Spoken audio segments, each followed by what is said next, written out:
All right, day 3. So obviously I'm still wearing the same clothes, so I'm doing this all at once, but for you this should be Thursday or Friday of next week. But anyway, so it's, again, we're still in 7.P.2.3. And our statement for today is, I can describe how electricity travels and does work. I can describe electricity travels and does work. So first off, what's electricity? Electricity is a current that comes from a generating source, whether it comes from a battery, such as in electronics, or from the wall where we plug something in. Electricity is the flow of electrons from a source of electrons. So, first couple times we're going to talk about is a circuit. A circuit is a complete path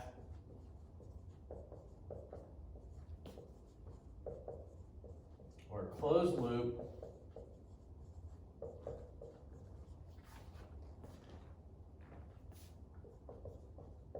that electricity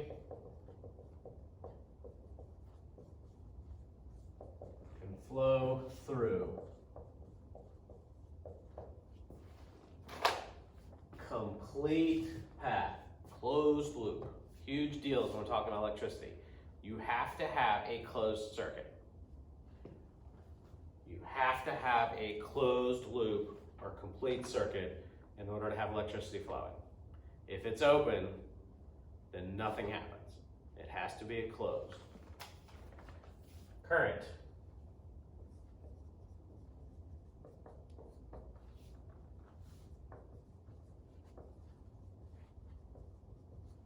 Is the measure of the flow of charge within a circuit.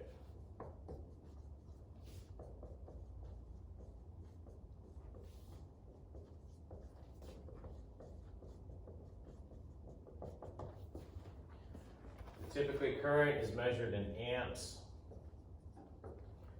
Just need to hear that. You don't need to really know that, but just you've heard it.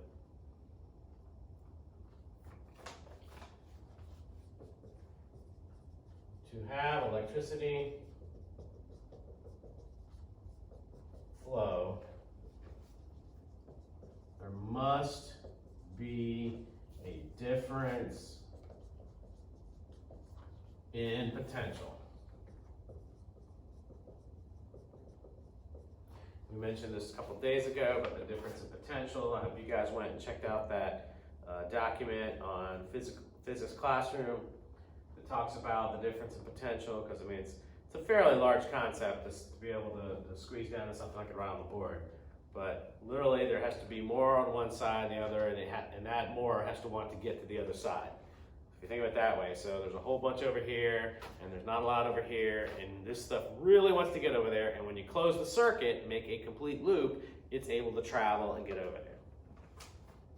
But that's the potential. There's got to be something at higher and something at lower, and that stuff at higher wants to get down.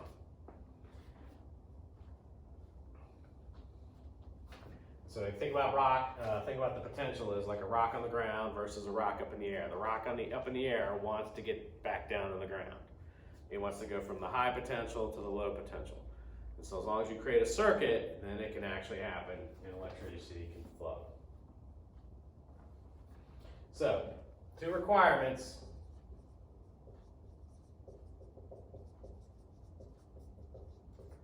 For a circuit. Number 1,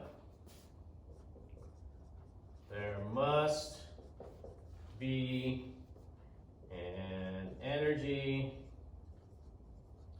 supply capable of doing a work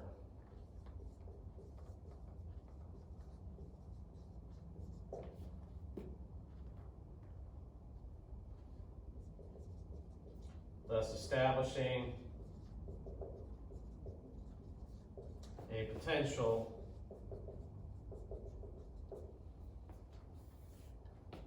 between a plus and minus, say it's a battery situation, of the source. Because without a potential between the plus and the minus, you can't do anything. So a dead battery has no potential. A live battery has potential and has the ability to do work. And number two, it's number one, number two, there must be a closed conducting loop that stretches from the high potential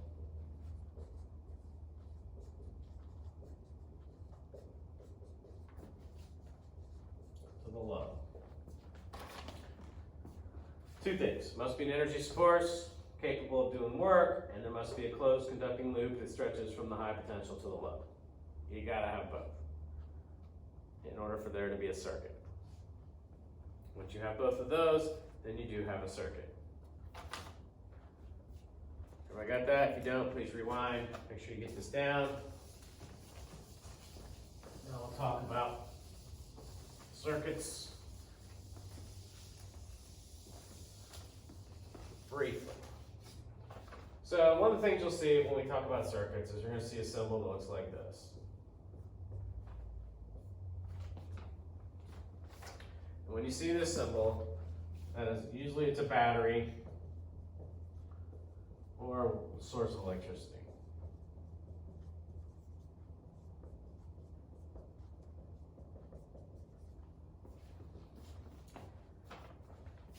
Anything that's is connecting, wire, which is a conductor.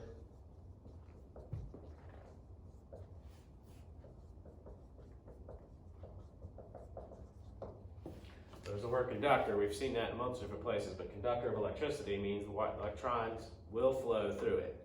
Typically, in a wire situation, you're talking about a little drawn-out piece of copper. Now, the opposite of conductor is insulator. Remember? So if electricity will flow through a conductor, an insulator, nothing will flow through. So typically you'll have a wire, and on the inside of it will be the copper, the actual wire piece, and on the outside will be an insulator, typically rubber, that keeps that wire from touching anything it ain't supposed to touch.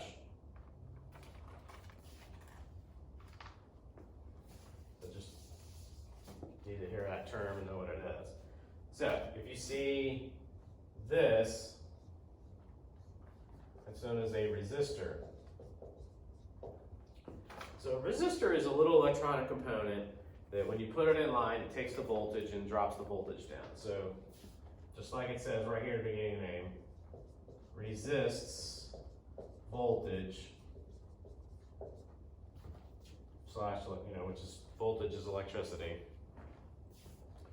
Turns it into heat.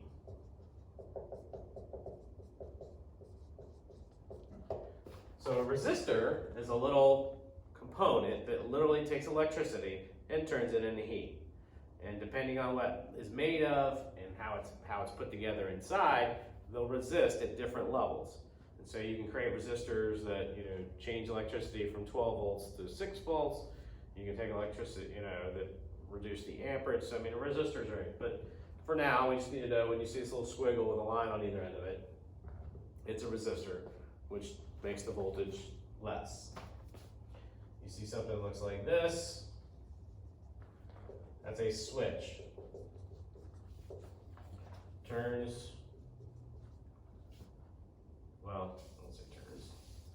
it's a switch.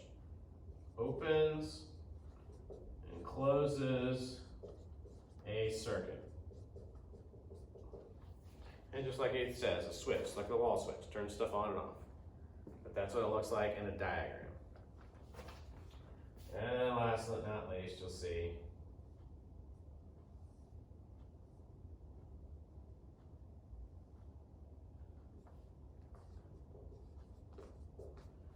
that's a light, pretty self-explanatory, right?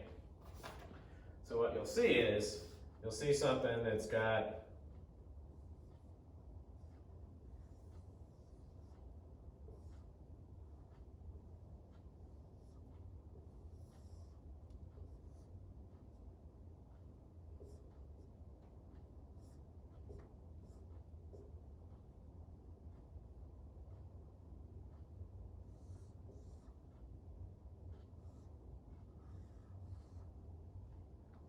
you'll see something that looks like this.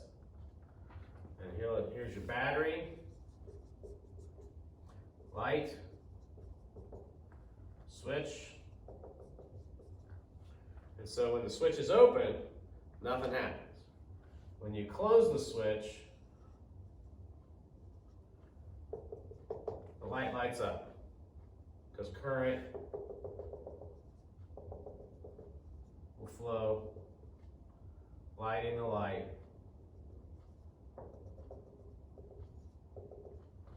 And back to this other battery. So you got one side of the battery that's got potential, it wants to get to the other side, so it travels, lights the light bulb, and does that. So that's a circuit, a complete path with something in it. Now, if you have the opportunity at home, if you've got anything like this, and you flick a flashlight on or off, but when you close the switch, the light lights. That's what a flashlight does, just in a little bit more elaborate setup like that. So effectively, this is how electricity travels. It does work. So these are things you'll see in circuits. This is what a circuit completed looks like with a switch. Can be open or closed, and then electricity will flow or not based on whether the circuit's open or closed. If you have any questions, let me know. Talk to you guys later.